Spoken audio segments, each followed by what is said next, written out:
Assalamu alaikum, my dear students and my viewers. I welcome you to my channel, Learn English with Faisal Hamid. If you have not subscribed this channel yet, please do it now, but after watching this video. Today we are going to talk about past indefinite tense. जैसा कि आपको मालूम है कि हम past indefinite tense के दो lectures पहले कर चुके हैं। पहले लेक्चर में हमने past indefinite tense के स्ट्रक्चर्स देखे थे और दूसरे लेक्चर में हमने पास्ट इंडेफिनिट के 5 यूजेस देखे थे। आज हम मजीद 4 यूजेस देखने जा रहे हैं पास्ट इंडेफिनिट टेंस के। आइए चलते हैं। छठा यूसेज जो है पास्ट इंडेफिनिट टेंस का ये है कि जब हम सेकंड कंडीशनल यूज करते हैं तो उस वक्त हम पास्ट इंडेफिनिट यूज करते हैं। तो एग्जाम्पल देखे बगैर हमें समझ नहीं आएगी। अगर आप देखें, if I worked hard I would be successful. If I worked hard जो है ये कंडीशन क्लॉज है और आई वुड बी सक्सेसफुल जो है वो आपकी रिजल्ट क्लॉज है। ये उस वक्त हम यूज करते हैं। आप देखें, अगर वर्कड देखें, इफ आई वर्क में आई के बाद worked past form of the verb use हो रही है और उसके बाद रिजल्ट क्लॉज में हम वुड भी लगा रहे हैं। ये भी अगर आप देखें तो वुड भी प्रेजेंट पास्ट फ्यूचर तीनों में यूज होता है, लेकिन यहां पर ये पास्ट का मीनिंग दे रहा है। इसको हम अनरियल पास्ट भी कहते हैं। इसकी शक्ल जो है माजी की है, पास्ट फॉर्म यूज हुई है, लेकिन ये मतलब जो है माजी का नहीं दे देता।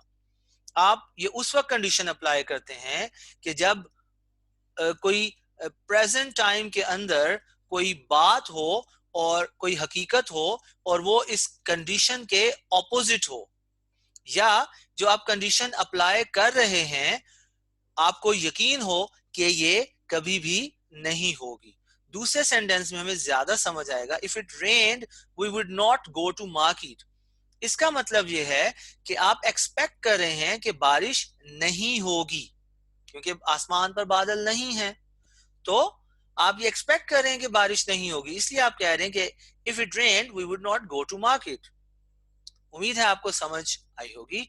उसके बाद सातवां यूसेज अगर हम देखेंगे तो व्हेन यू शो डाउट और reality in the present, present time है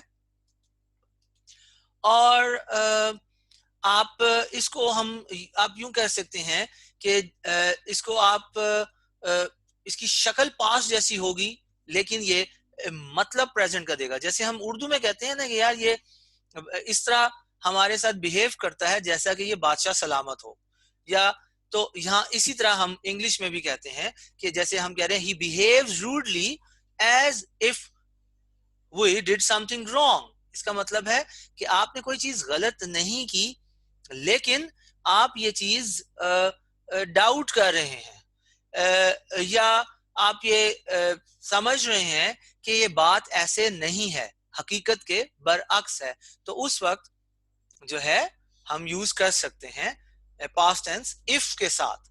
और देखें ही जैसे यू आर कॉन्फिडेंट एज दो you new the answer, if के साथ पहले सेंटेंस में और दूसरे सेंटेंस में एज दो भी। अब इसका अगर मतलब देखें तो हम कहते हैं यार तुम तो इस तरह से कॉन्फिडेंट शो कर रहे थे कि जैसे तुम्हें सवाल का जवाब पता हो, राइट?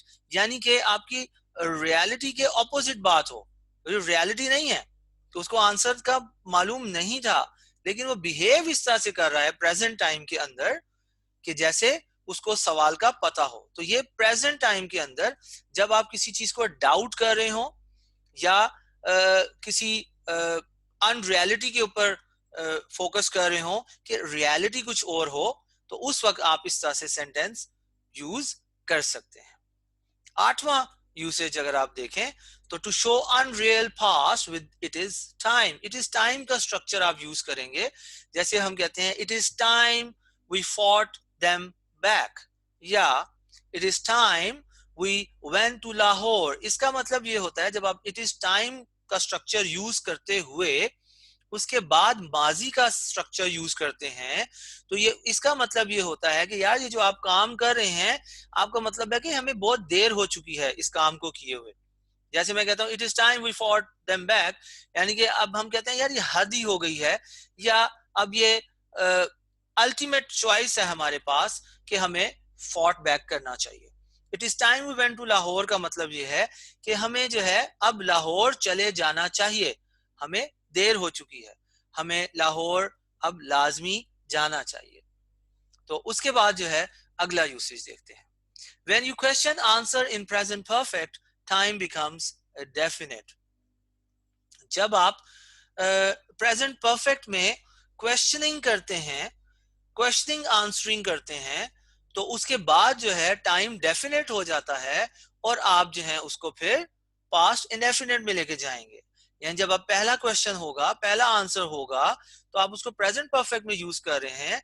तो जब उससे अगली कॉन्वर्सेशन जब आप करेंगे, जब अगली बात आप करने जा रहे हैं उसी एक्शन के मुतालिक, उसी क्वेश्चन के मुतालिक, उसी इंफॉर्मेशन के मुतालिक, तो फिर आप पास्ट इंडेफिनिट टेंस यूज कर सकते हैं। अगर देखें, ए कहता है have you been there to watch the movie, B answer करता है यस आई हैव बीन, ये प्रेजेंट परफेक्ट में यूज हुआ है। तो उसके बाद जो है जब आप ए दोबारा सवाल करेगा उसी चीज के मुतालिक, तो अब वो पास्ट इंडेफिनिट यूज कर सकता है। Did you enjoy the movie. इसके यूजेस थोड़े से मुश्किल हैं, लेकिन अगर आप इनको बार बार सुनेंगे और प्रैक्टिस करेंगे तो उम्मीद है कि आपको पास्ट इंडेफिनिट टेंस समझ आएगा। अपना बहुत सा ख्याल रखें। अल्लाह हाफिज।